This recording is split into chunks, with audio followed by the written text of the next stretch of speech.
would like to call my second witness to the stand.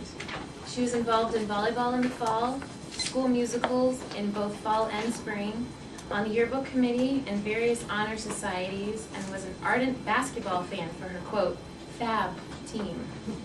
She is the previous NPS Toastmasters president and held several other officer roles while gracing us with her wit, humor, and general awesomeness. She's giving her fourth advanced speech from the Humorously Speaking manual to keep them laughing. It's a 5-minute speech entitled Moving On with Grace and as Little Sobbing as Possible, a how-to. Please welcome my dear friend, Angi Anderson.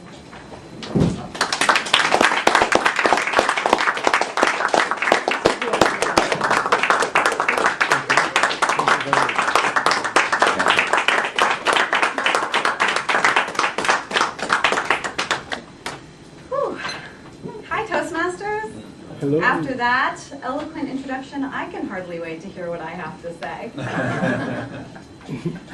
For those of you who don't know me, my name is Angi Anderson, and I have been very active in this club for the past 2.5 years. As Carl reminded me, I am still a member until March. I have not yet cheated on NPS. I have attended no other Toastmasters meeting in my absence from this club.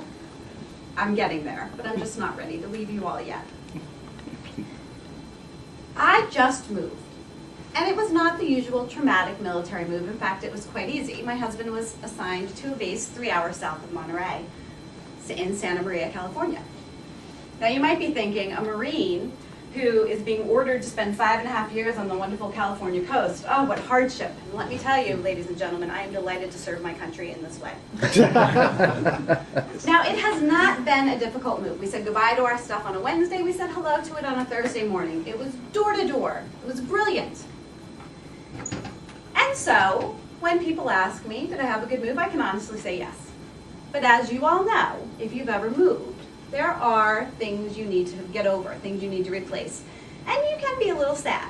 So today I'm going to share with you my 3 methods for moving on with as much grace as possible and as little sobbing as possible. There are 3 steps. The first one is tell the truth when possible, so you may lie. The second is to replace your cast of characters.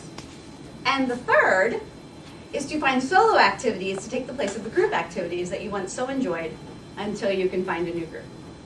So let's start with telling the truth when possible. I don't know how many of your moms still call you and ask, have you made any friends? Mine did just the other day.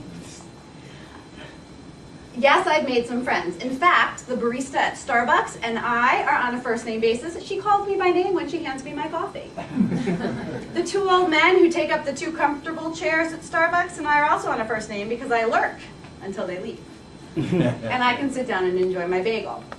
But other than inserting myself into fast food situations, I am basically happy. My move was easy, my new home is gorgeous, the city is great. I'm telling you, Starbucks is really, really friendly. If you ever need someone to smile at, you go there. I really didn't know that. I thought they were a conglomerate that was kind of unfriendly. But they like you. They smile and they say, can I take your order? And you're like, yes, you can. It's fabulous. My kids' schools are great. In fact, in my my first grader's classroom, I'm a rock star. I volunteer 2 hours a week, and all those little kids want to hug me at the end. I'm so cool. They line up. Okay, they're going to lunch, but they line up and hug me on their way out. It's amazing. So you can find places where you're popular. But until then, when people ask if you've made friends, say yes. And if you haven't, then lie. Because who wants to sob the days away thinking of all their friends that are a mere 3 hours away? And it's hard to move on. And I had great friends here, and many of them are sitting in this very room. Am I really at a green club? You had 5 minutes? 5 to 7? 5 to 7. Okay. Whew. A little nervous there. I was like, I'm not even to my second point. I'm really out of practice. I think I need to find a Toastmasters club. So lie when you have to. If you're not terribly happy, there's nothing wrong with saying, oh, it's great. You don't have to go into details. You can say you met a really nice girl in a green apron who knows your name. Okay, it's not that bad. It's getting there, though. However, while you are occasionally lying on Facebook with your updates saying you're just absolutely thrilled to be alone in your house for 5 hours. You can also begin replacing your cast of characters. Does anybody think of their life as a sitcom? Anybody? Anybody? Okay, who has a Cosmo Kramer in their life? The big bumbling fool. I'm looking for one of those. I haven't found one yet. I'm interviewing though. Think of it as a Toastmasters club. If you were to find a replacement for this Toastmasters club, you'd need the modest but brilliant mentor, who's not here today, Arnie Buss. You'd need the savvy, funny, good with words, man about town, Fred Sadler. You'd need the wizened one who can come up with a story anytime in the last 60 years to fit whatever you're talking about right now, Carl Thormeyer. The young sassy one, Emily. And the roles that each one of you fill. So think of life as a Toastmasters club. I've already filled the role of husband. I didn't replace that in this move. The role of my 2 children is also filled, as well as my dogs. So there are 3 roles that I don't need to audition for. Although occasionally I think my younger son may need a replacement. Instead, I'm auditioning for that wacky group of girlfriends.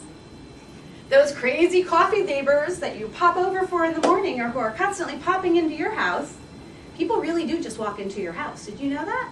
At least in La Mesa they do. I actually lock my door in Santa Maria. Not because I think my neighbors are creepy. We have nuns next door. I'm thinking they're going to go out for a wild night sometime soon. But because it just seems safer. It's a big street with some traffic.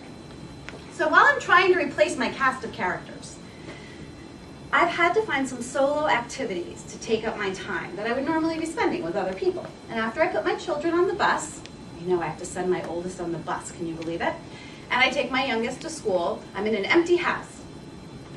So drinking doesn't seem like a good solo activity to pursue, so I've nixed that one. And as much as I enjoy napping, you can really only do it so much. So I started reading, and I've been reading a lot of books that I don't usually read. Our library is eclectic, and they have a lot of Louis L'Amour Westerns. So I've read probably a dozen Louis L'Amour Westerns in the last month. I occasionally find myself walking a little more bow-leggedy and using my steely gaze. And occasionally I find myself thinking, because a lot of his fighters box, that if I fake him out with my left, I can knock him out with my right. Yeah, I'm not going to try it though. Then I wake up and realize that no, indeed, I am not herding cattle across the Old West, and then actually I need to herd the vacuum across the living room. But reading can be a great thing to do by yourself. Walking, jogging, find that activity. I have found mine, and I hope to find more. Lurking in Starbucks, I don't recommend it, gets expensive. So, to move on with as little sobbing and as much grace as possible, tell the truth when possible, replace your cast of characters, and find those solo activities. And you too will have a relatively easy move. But do beware of the reading. The other day I found myself picking my stance and hovering my hands outside my 6-shooters as I stared down the woman about to grab the bananas I wanted at Albertsons. And then I realized where I was and that people were looking at me. So I relaxed and continued pushing my car.